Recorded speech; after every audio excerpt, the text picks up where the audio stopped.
HerO, he is our red Protoss in the top left.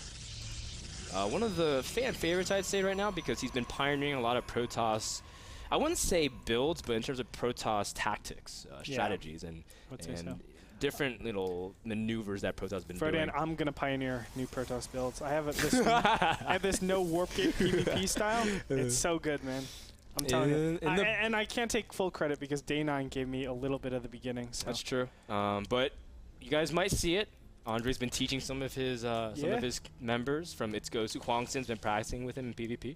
You guys might see it, but we'll let you know if it ever comes up. But for now, we'll focus on these players in the bottom right.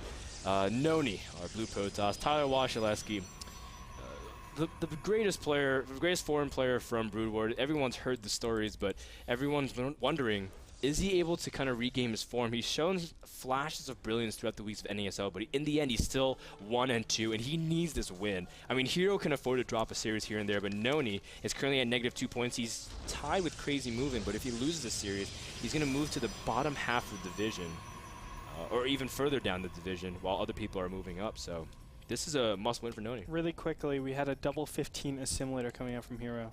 Very interesting build. Yeah. So he's prioritizing getting a ton of minerals in this beginning stage, and then, boom, just switches completely over to a lot of gas. I like this.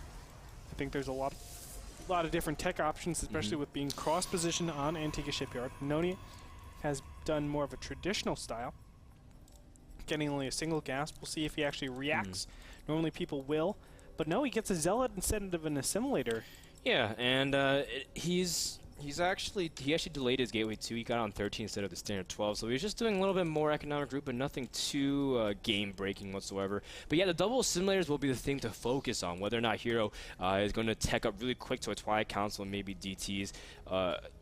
Or he can go for a really fast robo. We've seen some people squeeze out an Immortal incredibly quickly sometimes. Oh, yeah. And it depends, apparently, whether or not HerO is going to scout, but he isn't really going to get there in time before he has to make a decision. Now, there are a lot of mind games that go into this. NonY right now has a chance to outdo his opponent in terms of just sheer gas allocation.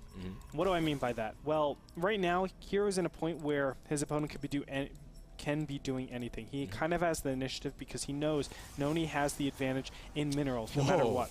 Oh, he's going Phoenix.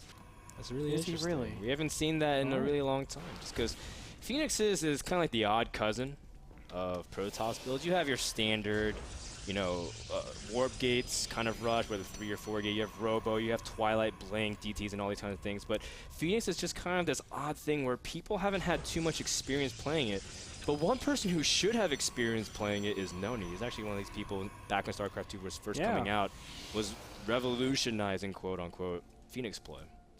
This guy was a big proponent of using Phoenixes all throughout every single matchup.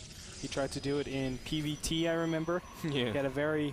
I remember his game, I forgot who it was, against Select, actually, in one of the MLGs. We were on Phoenixes on one of the worst maps in I remember he tried to do it against Pain User in Kulos Ravine too. It was really interesting. Oh my goodness! I'm just thinking back to all the maps that we used to play on. I'm like, and he's having like shudders. You can see Andre shaking. God, dude. But it is a robotics facility follow-up, so this is some sort of Immortal plus Phoenix plus Mass Gateway type timing, and I really like this style overall. I think it's so effective because normally pushes don't work in this early game stage because of the sentries being so powerful, but now the Phoenixes can fly over and just pick them up, kill them immediately, and then what do you have? You don't have a lot to actually defend against the onslaught of Immortals.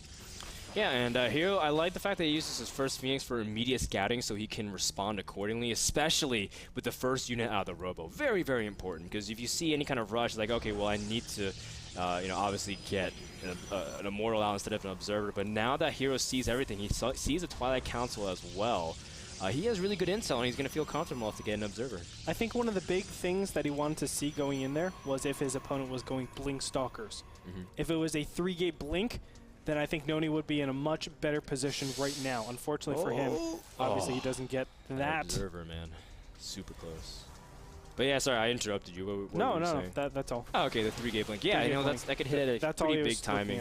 And HerO, he is getting those Immortals out, but at the same time, Phoenix does throw some kind of a very interesting twist into things. just because, again, they're really good. They're not just good in terms of harassing, but they're good disabler units to really make sure whether or not you want to pick up their immortal, if you want to disable their sentries, if you're busting the ramp. There's different things you can do with it. So I'm interested to see what HerO prioritizes in the fight. Well, let's look at what NonY is prioritized. He's going charge. Oh, and yeah, charge is one of the more interesting choices, I think, overall, because it gets eaten up to Phoenixes. I mean, Zealots are really bad against them, so I don't know if he's doing some Archon Zealot timing. I'm really confused about this build, but we'll see in a little bit. Now, everything is shown right now. It looks like a blink, Zealots. too. Is it going to be blink? No, I'm saying the way NonY's setting it up. Yes, initially looks like blink, but also the Phoenix is scouted the Templar Archive, so HerO should have a good idea, especially with that many Zealots. So it's a Zealot Archon. Yeah. So he's trying to hard counter his opponent completely. Yeah. Phoenixes can't lift Archons. Correct. Not even if they try really hard. Not only that, a lot of times you have a problem with your opponent just using Sentry Force Fields for themselves, and the Zealots are useless. They're rendered completely useless. Yeah. So the Archons are obviously able to break them very easily. It gives him a fighting chance, but it's not that at all. A Robotics Bay is actually made, and we have Colossus inbound. Look at this. HerO also proxied a Pylon, so if NonY's not careful, and he spends too long at the bottom of the ramp of HerO, he could also get counterattacked and lose his ability to really keep up the production. And NonY only really needs one Archon to really do this. He doesn't have to make too many, but we'll see whether or not HerO's able to defend. His first Colossus is about 1/4 of the way. And do you think this timing is the exact point which NonY should hit? I think this timing won't work out too well. The Archon needs to be on the ramp at all times. That means it can't really go through. Still, you're going to be bottlenecked, and there's a lot of sentry energy right there. That is 8 total sentries, or 8 total force fields. The Archon needs to be shimmying around all over the place, and with only one Archon, and now the Colossus is inbound, on the way out, actually. Yes. Just a couple seconds. This is not going to work out too well. An interesting dynamic, too, is that the Observer from HerO and NonY are very vulnerable. The stocks, of course, do outnumber that of HerO, so he can kind of outrange it, but the Phoenix is also snipe it incredibly quickly due to the light property. So NonY's going to do his best to really protect that Observer, because that shuts down any of his real ability for his stock to support from the low ground. HerO's just expanding at the bottom of the ramp, feeling very confident. And you were saying, he's doing this because he saw the bottom right-hand position, the Nexus going down. So he's like, okay, well, my opponent isn't actually committing to this. Yeah. I can back up and just take my expansion. That's totally fine. And his Zealots are now in the main base of NonY, but NonY, of course, has his own 3 Zealots, so he should be completely fine. Keep in mind, he also has charge, so his initiation is stronger. HerO immediately sending his Phoenixes, realizing that NonY is going to fall back for the meantime. And we have ourselves, like, late game PvP. The fact that we're ready to go to second 2 base on 2 base. But it's pretty cool watching both players make good decisions. I like the fact that NonY just didn't throw his units. Too many times people are like, well, I invested so much into this attack, I'm not supposed to do it. Yeah. But yeah, great patience shown out of NonY thus far. But NonY hasn't been making any probes to this whole time. And now that these Phoenixes are ravaging the base, it's 22 Harvesters to 34, so a pretty big advantage for Liquid HerO. Not only that, he has the stabilizing agent, which is the Colossus. At this whole time, NonY will be just constantly preparing for some sort of push. But NonY has no push for himself. He can't be like, oh, I'm going to overwhelm you, because he doesn't have the economy to actually pump over his opponent. The only thing he can do is get positioning on those Colossus, some sort of, clamp down, surround, pincer attack. That's the only thing he can go for. But look, he doesn't have upgrades. He doesn't have forges. He's just a long ways away from everything that's so important. And if HerO just plays like this, doesn't push out, he'll just macro and win. Yeah.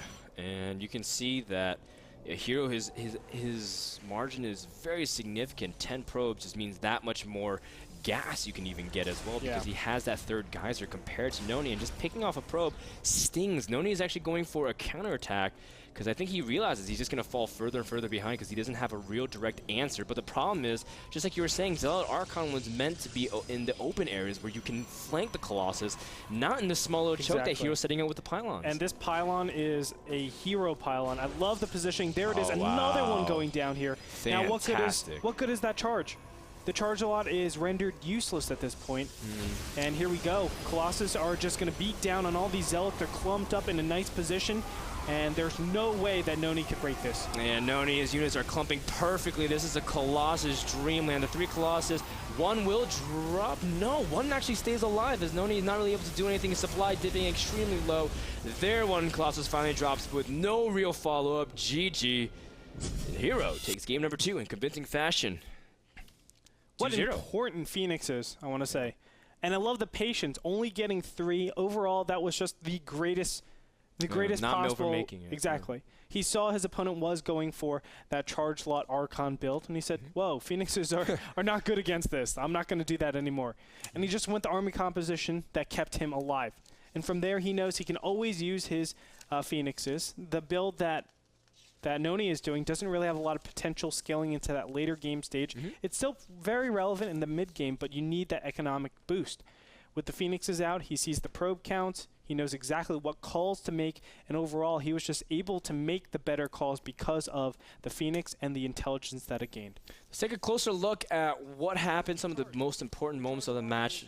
Obviously, the big thing was the pylon wall off, but what made it a little bit harder also was just like these constant force fields, making it even that much harder for the Zealots that already were funneling to get further. So you can see HerO very comprehensive in his defense. Love this Colossus positioning, and of course 4 Colossi against 2 Sentries and 3 Stalkers left. NonY had nothing else really to GG, and just well done there. Yep, very well played by HerO. Great reactionary play from HerO, showing that his PvP is still very good. Just that, he had a little hiccup there against Squirtle, who will go to the GSL Finals. Guys, that game and series was brought to you by GameMinder, the application that lets you know about upcoming NASL broadcasts, as well as upcoming game demos and releases like Diablo 3 next week, which us at NASL will have a special presentation for you. More information on that later. But don't go anywhere. Game number 3, series number 3, excuse me, between Dark Force and Show will be after this break, so don't go anywhere. We're only halfway through this day on Division 2 and week number 5 at NASL Season 3.